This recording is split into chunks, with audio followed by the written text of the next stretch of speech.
everyone, welcome to the next session on operations research. In this session, we will take up the concept of dynamic programming in OR. Dynamic programming, abbreviated as DP, is a powerful mathematical tool used in operations research to solve complex optimization problems by breaking them down into simpler subproblems. It is especially useful for problems involving decision making over time, where the solution involves a sequence of decisions or actions. The key concepts in dynamic programming. The first one is optimal substructure. This means that the optimal solution to a problem can be constructed from optimal solutions to its subproblems. So when you're dividing the problem into subproblems, you first find the solution, and from the optimal solution obtained, you can hence find out the optimal solution of the entire problem. If you solve the smaller subproblems optimally, you can combine these solutions to solve the larger problem optimally. The second one is overlapping subproblems. Many problems can be broken down into subproblems that are reused multiple times. Dynamic programming solves each subproblem once and stores the result to avoid redundant calculations while significantly improves the efficiency. So what you do is you divide into smaller subproblems and you are going to use them again and again, but you avoid resolving them, hence they are stored and then you can use the results whenever required. This will also improve the efficiency because you are not wasting time calculating things over and over again. Third one is memoization versus tabulation.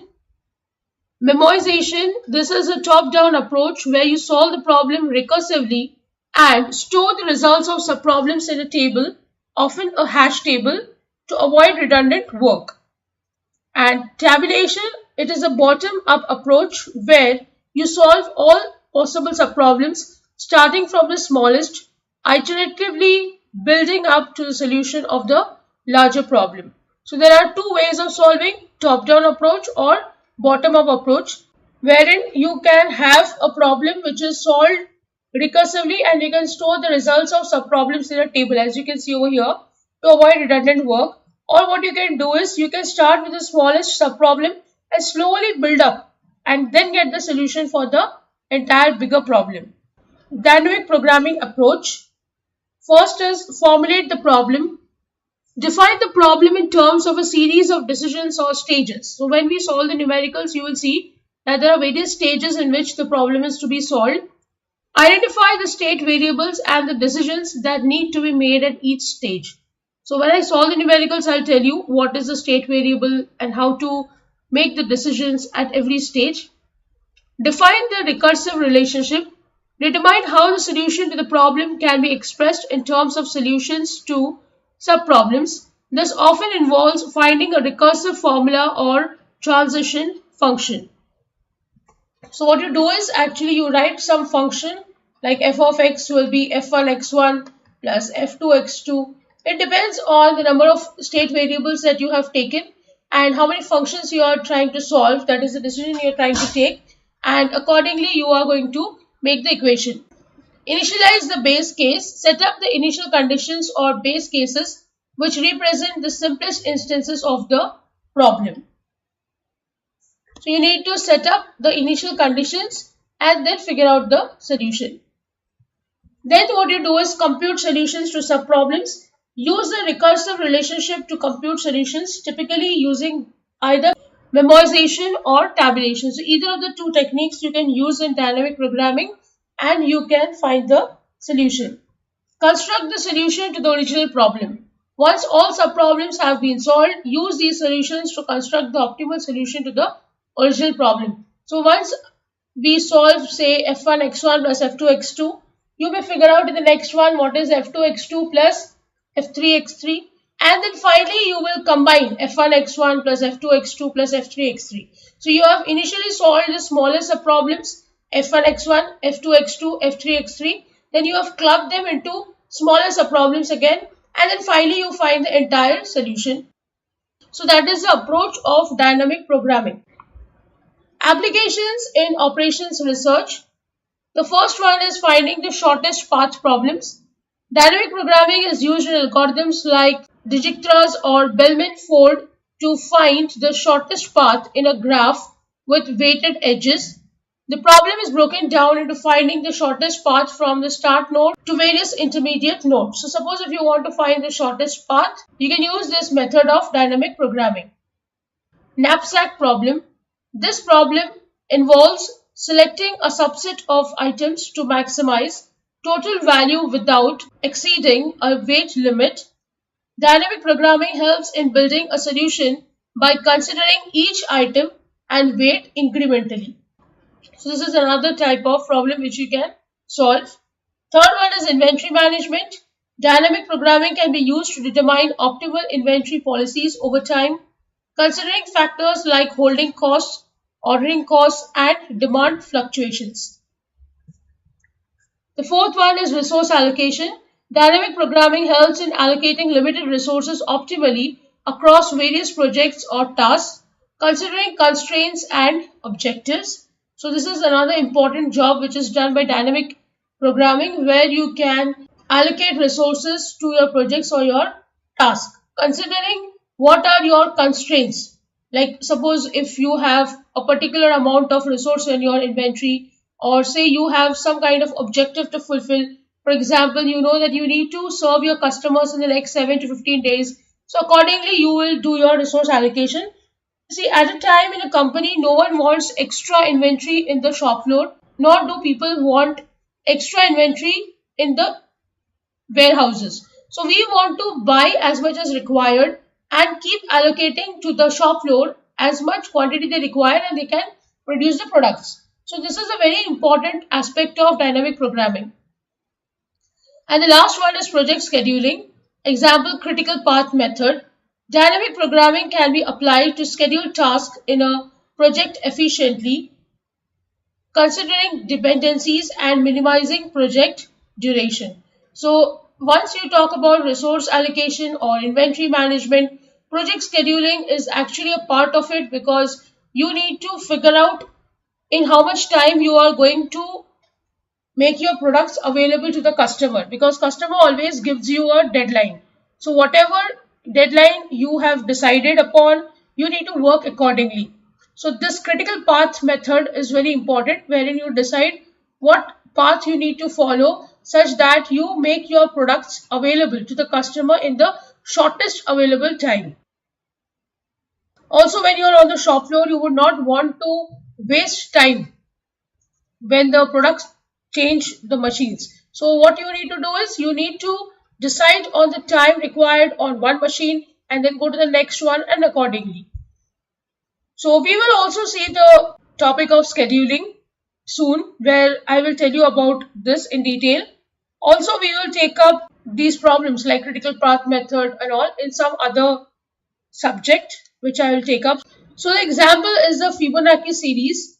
To illustrate the basic idea of dynamic programming, consider calculating the Fibonacci sequence. The naive recursive solution has exponential time complexity due to overlapping subproblems. By using dynamic programming, either through memoization or tabulation, you can reduce the time complexity to linear.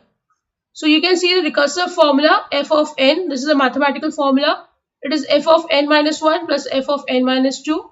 Base cases f of 0 is 0. This is the initial conditions, as we say, and f at 1 is 1. The dynamic programming solution: use a table to store results of f of I for I from 2 to n, iteratively filling in values based on the recursive formula. So this is an example of the use of dynamic programming. So in summary, dynamic programming is a robust technique in operations research for solving problems that involve making a sequence of interdependent decisions. By leveraging optimal substructure and overlapping subproblems, dynamic programming efficiently computes solutions to complex problems that would be otherwise computationally infeasible. You need to keep in mind that dynamic programming, as the word suggests, What is happening over here, if you observe, is everything is dynamic. It's in motion. The material in the inventory, the material on the shop floor, the materials which are getting produced, the finished goods which are going to go to the customers, and again the order will be placed, and again you need to keep on managing your inventory. The project scheduling keeps on continuing. Everything over here is moving. They are all in dynamic state.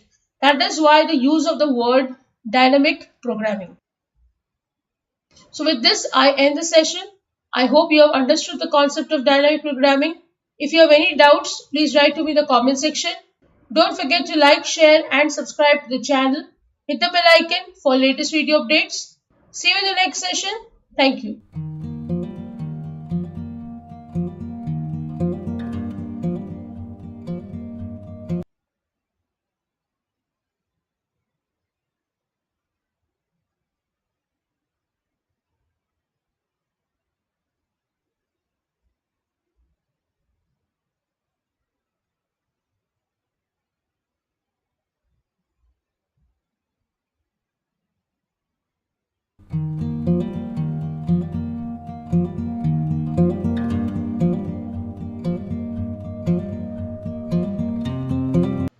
Hello everyone, welcome to the next session on operations research. In this session, we will take up a numerical on the topic of dynamic programming. We are solving the first type of problem, that is employment smoothening problem.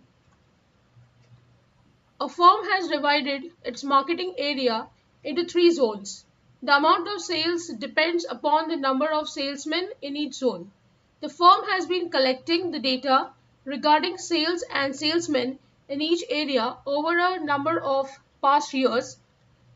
The information is summarized in the table below. For the next year, firm has only 9 salesmen and the problem is to allocate these salesmen to 3 different zones so that the total sales are maximum. There are 3 zones, 1, 2 and 3, and the profit in thousands of rupees are given. So we will solve this problem in stages. I'll start with stage 1. We will start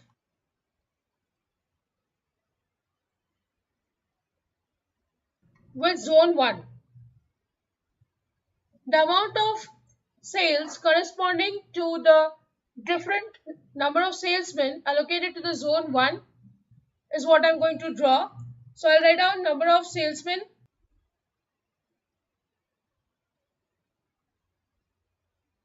and then I'll write down profit in thousand of rupees. So I'll start with 0. You can just write down from here 0, 1, 2, 3, 4, 5, 6, 7, 8, 9. And then I'll write down the value of the profit for zone 1. That is the first column. So this is 30, this is 45, 60, 70, 79, 90, 98, 105, 100 and 90. So this is the first stage where I will write down for the zone 1. Then I'll go for stage 2. Here I will consider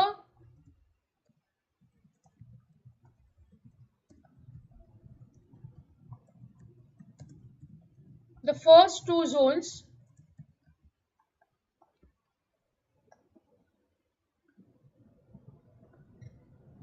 Zone 1 and 2. So there are 9 salesmen as you know in the problem. So what we are going to do is we are going to divide them amongst 2 zones such that if zone 1 has 0 salesmen, 2 will have 9. 1 has 1 salesman, then the 2 will have 8. The summation of the 2 should always be equal to 9. This is what we are going to do, and we'll also see how the profits can be written. Also, I'll make a summation of profit and calculate the maximum profit that we are getting. You can observe that in the theory session when I was teaching you, I told you regarding dividing of the problem into smaller parts and then solving them, and then solving the larger problem at the end. So let's draw the table. First I'll write down zone 1. Here I'll write down x1, f1, x1. X1 will indicate the salesman. So 0, 1, 2, 3, 4, 5, 6, 7, 8, 9. And F1 X1 is indicating the profit value. So I'll just copy that.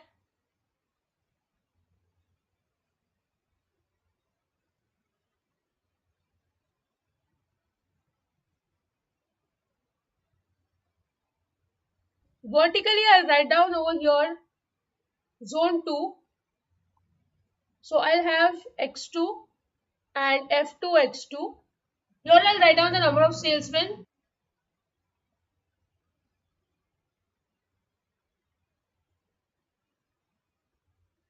And under F2 X2 I'll write down the profit for zone 2.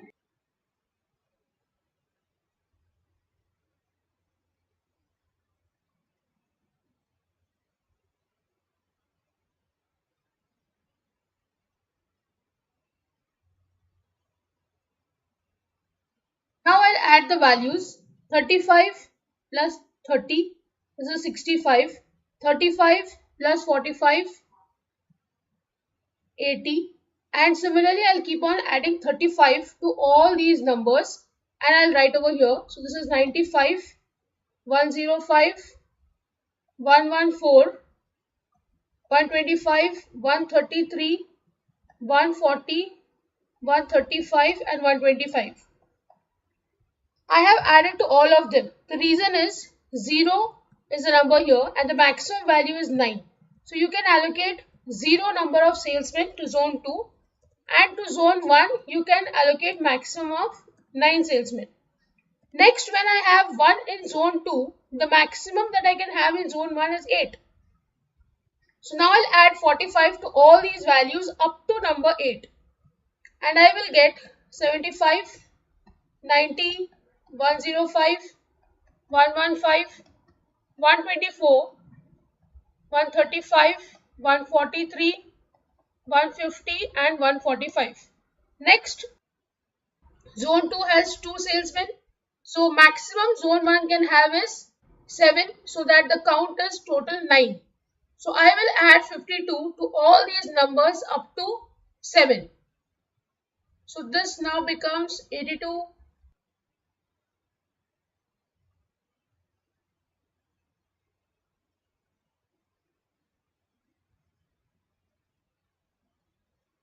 Next I'll add 64 to maximum of 6 number of salesmen, because here the number is 3. So this will now be 94.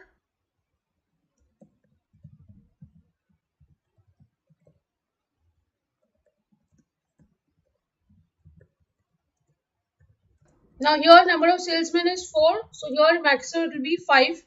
So I'll add 72.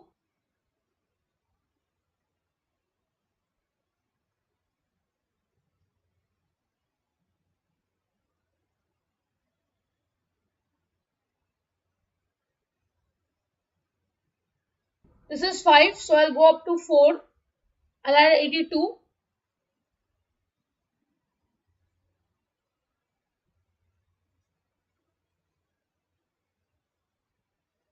Next, 93, I'll add up to number 3.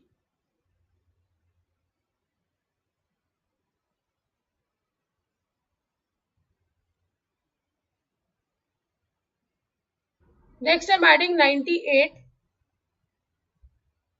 Only 3 of them, 0, 1, 2. Then I'll add 100. So this becomes 130, 145. And last, I'll add 100 to only 1. So this becomes 130. Now you will have to read the numbers diagonally and figure out which is the maximum value. So when I start with the first one, this is the only number, so this is marked as highest value.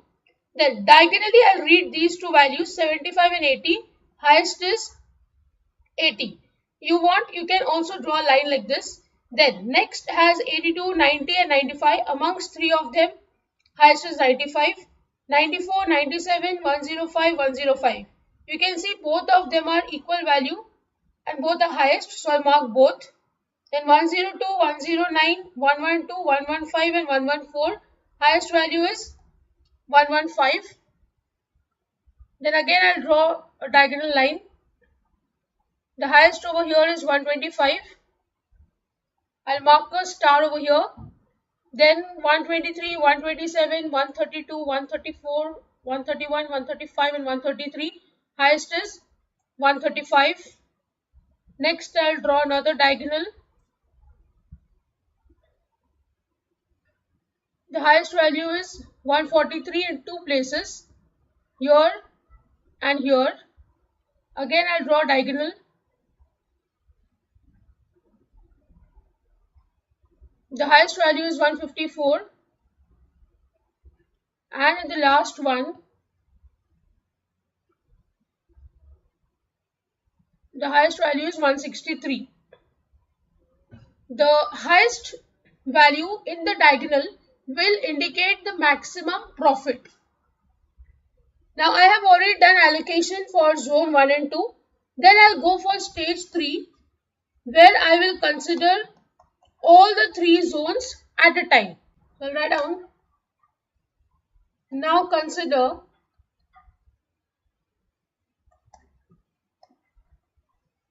the distribution of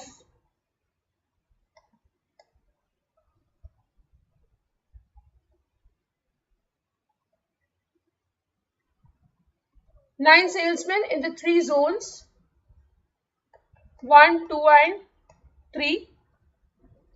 So the decision at this stage will result in allocating certain number of salesmen to zone 3 and the remaining to zone 2 and 1 combined. And then by following the backward process, they will be distributed to zone 1 and 2. So let's see how we do it. First I'll write down number of salesmen. Next I'll write down total profit.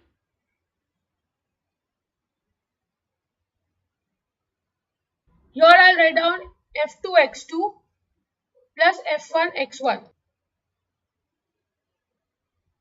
Next I'll write down salesmen in zone 2 plus zone 1, that is x2 plus x1. Then I'll write down number of salesmen in zone 3, that is x3.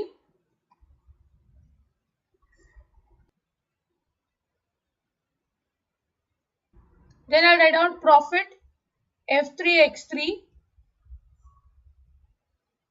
And last is total profit F1x1 plus F2x2 plus F3x3. So you can see we started with the zone 1, then we shifted to zone 2 and finally to zone 3. So number of salesmen, we'll write 0, 1, 2, 3, 4, 5, 6, 7, 8, 9. Then I'll write down the total profit, that is F2 x2 plus F1 x1. This I'll get from the table that I've just created. Here I'll write down the maximum value. For the first one, you can see it is 65. In the second case, the highest is 80. Third case, it is 95. Fourth case, it is 105. So accordingly, I'll write down all the maximum values here.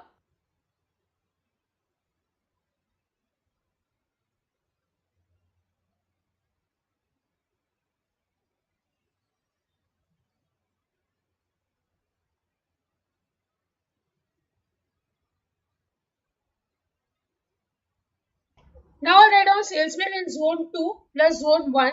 So this we will get from here. Zone 2 for the first one is 0. Zone 1 is 0. Then when you have the highest at 80, zone 2 0, zone 1 is only one salesman. So it is 0 plus 1. Third value highest is 95, 0 plus 2. Fourth value is highest at two places. So it is 0 plus 3 and 1 plus 2. So accordingly, I'll write down for each one of them. This is 0 plus 0. This is 0 plus 1. 0 plus 2. This is 2. 0 plus 3 and 1 plus 2. This is 1 plus 3. 0 plus 5. 1 plus 5. 3 plus 4 and 1 plus 6. Two of them again over here. And eighth one is 3 plus 5. And last is 6 plus 3. If you observe, the summation will be equal to the number of salesmen that you see at the top. 0 plus 0, 0. 0 plus 1, 1. 0 plus 2, 2. Accordingly, at all the places you are going to see the addition is equal to number of salesmen. Next, I'll write down the number of salesmen in zone 3. Now, observe carefully. If you are adding the number of salesmen of zone 2 plus 1 and zone 3, the summation should be always equal to 9. Hence, I will start writing here 9, 8, 7, 6, 5, 4, 3, 2, 1, 0. Such that the summation of this and this total should always be equal to 9 as per the given question. Next, I'll write down the profit of each of them. We will go to the first given table. From here, I'll write down the profit. Be careful. We have written the table in this order, reverse order. So start writing from here 110, 110, 110 and go up to 42. Do not copy from top to bottom. This is a common mistake that people make while solving this problem.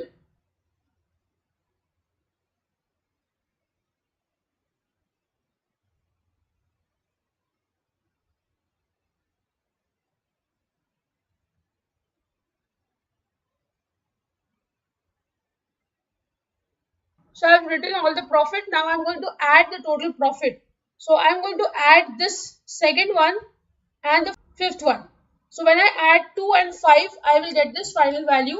So here I get 175, 190, 205.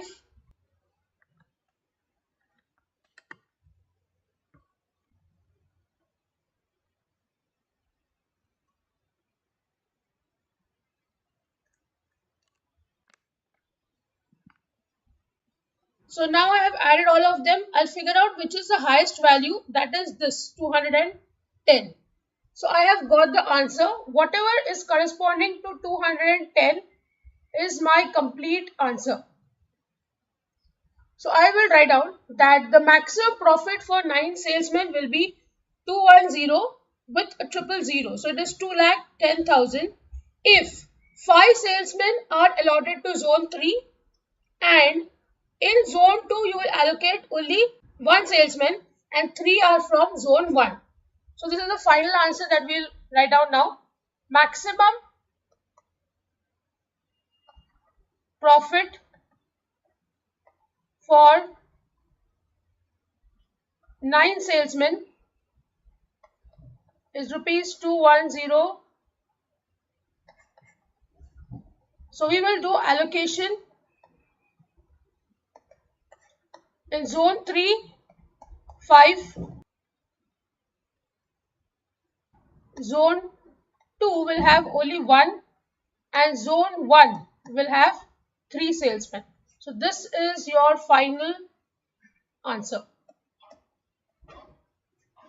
So with this, I end the session. I hope you have understood the numerical. If you have any doubts, please write to me in the comment section. Don't forget to like, share and subscribe to the channel. Hit the bell icon for latest video updates. See you in the next session. Thank you.